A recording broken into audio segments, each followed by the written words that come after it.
Olá, no vídeo que eu postei anteriormente, eu vi que bastante instaladores interagiram entre eles nos comentários falando sobre a norma correta da parede. Qual a forma correta de posicionar a placa? Então hoje eu trouxe um especialista técnico, trabalha com drywall há mais de 30 anos, para explicar pra gente um pouquinho sobre isso. Ô Sérgio, qual é a forma correta de posicionar as placas quando o assunto é parede? Sueli, não há nenhuma instrução técnica de nenhum dos fabricantes orientando para colocar a placa na horizontal. Todo manual técnico, toda orientação técnica dos fabricantes é instalar a placa na vertical. Então a forma correta é a vertical. Pelo menos assim o fabricante determinou. E eu vi que surgiram bastante dúvidas sobre a amarração. Como fica a amarração quando a placa é colocada na vertical? Ah, legal. Você precisa entender que a parede, na realidade, é um conjunto de materiais. Então, a guia inferior, a guia superior, os montantes e as placas, uma de cada lado ou duas de cada lado, dependendo da necessidade da parede que está se construindo. E esta amarração se dá na mudança do plaqueamento da face B para a face A. Vou tentar te mostrar isso aqui num desenho rápido. Então você vai construir uma parede, você tem um montante, dois montantes, três montantes, quatro montantes, cinco montantes, seis montantes. O espaçamento entre eles é de 60. Tá. Você vai colocar a placa.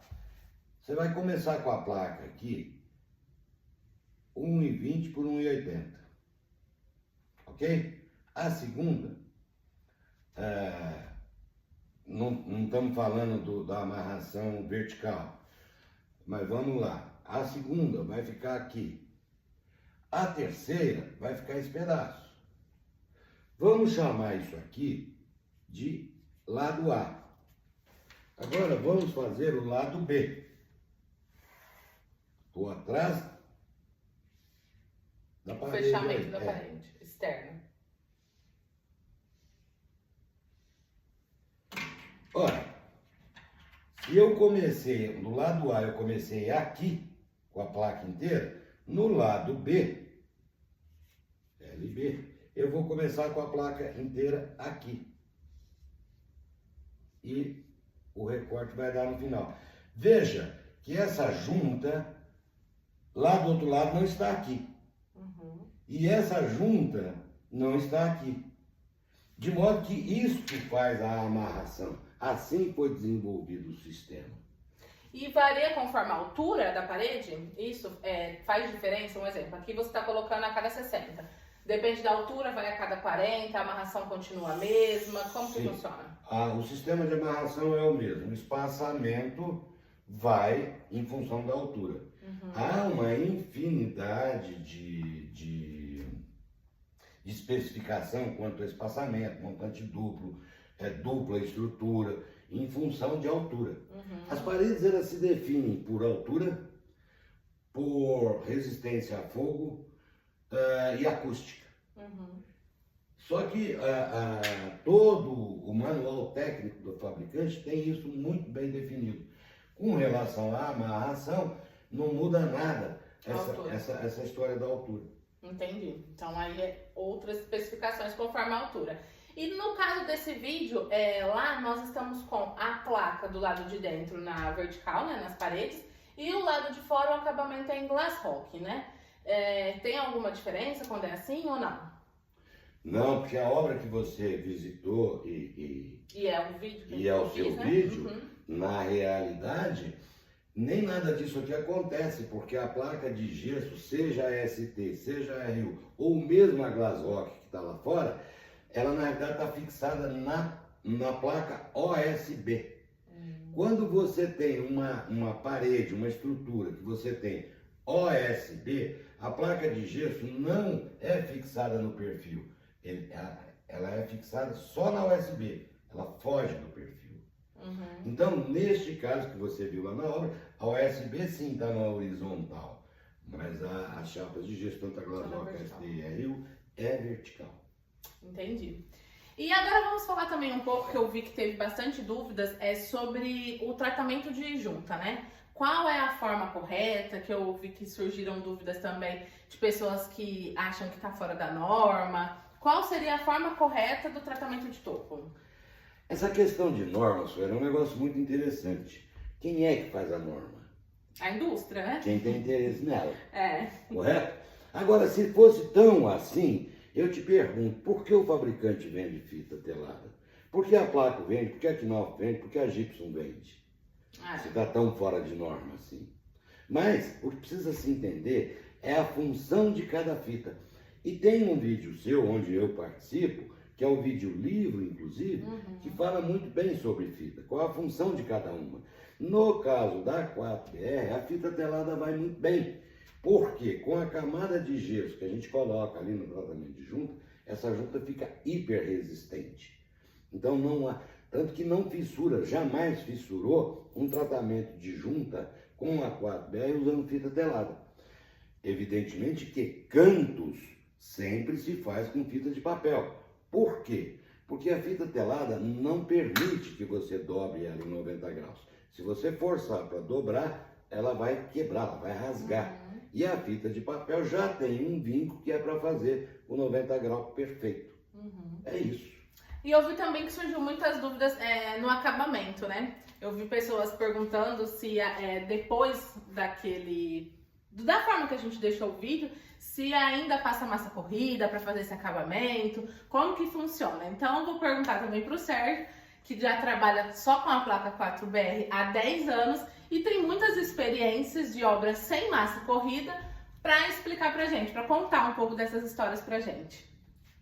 Na realidade, eu estive vendo o seu vídeo, você fez a primeira fase do tratamento de junta, que é o preenchimento de gesso. De verdade, se você entregar aquilo para o pintor, ele vai achar que você é o melhor gesseiro do mundo. Mas, tecnicamente, você deve deixar o acabamento final sempre com a massa de drywall. Ali, o consumo de massa que dá ali é irrisório. É só para que o pintor consiga lixar facilmente, já que o gesso não lixa.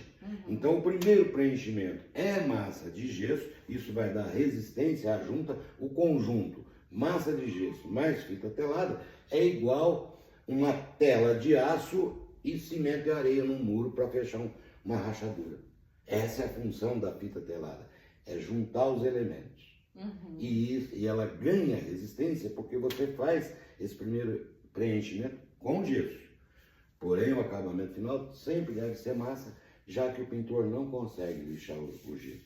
E aí depois o pintor não precisa passar a massa corrida para fazer correção, né? Não tem lombo, não tem nada, porque a dúvida seria essa. Eu acredito que quem trabalha com a placa convencional tá acostumado do pintor passar às vezes duas. Teve até um comentário de instalador falando que tá acostumado ao pintor dar 2 mãos de massa corrida. Na 4BR isso não acontece.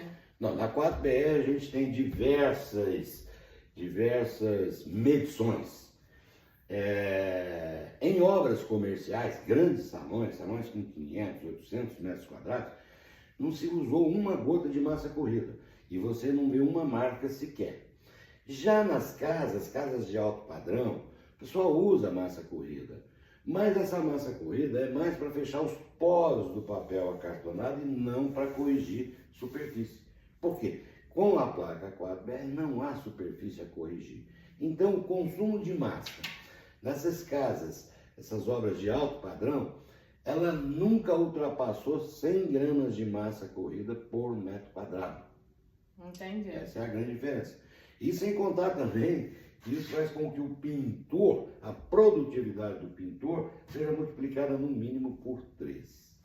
E continuando falando sobre a placa 4BR, quais os melhores benefícios que você sentiu nesses longos anos trabalhando com placa convencional e agora com placa 4BR? A primeira coisa,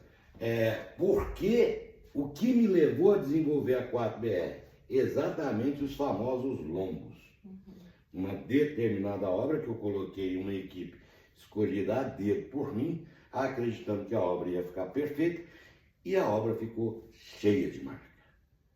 Daí eu parei e pensei, eu não posso ficar dependendo de habilidade dos instaladores para que o serviço fique bom. Eu preciso oferecer um material que dê condições a eles de fazer um bom serviço.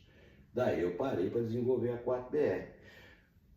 Primeiro benefício, produtividade. É no mínimo 30% a mais. Então, se um instalador produz em média 20 metros quadrados por dia, ele vai passar a produzir 26. Com o mesmo ritmo de trabalho, com a mesma carga horária trabalhada. Simplesmente a placa 4BR proporciona que ele produza no mínimo 30% mais. Segundo benefício, eu levava pelo menos 2 anos para pegar uma pessoa do zero e transformá-la num acabador. Pelo menos 2 anos. Hoje, nunca eu dava serviço de empreita. Com a criação da 4BR, isso acabou. Em meio dia de serviço, eu treino uma pessoa capaz de fazer o acabamento na 4BR e garanto que fica bom. Eu desafio até você a fazer um acabamento.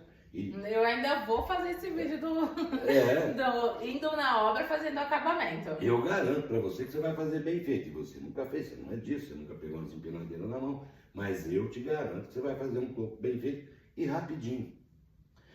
Outra coisa, você tem a segurança que você não vai ter forro ou parede fissurando nas juntas. Por quê?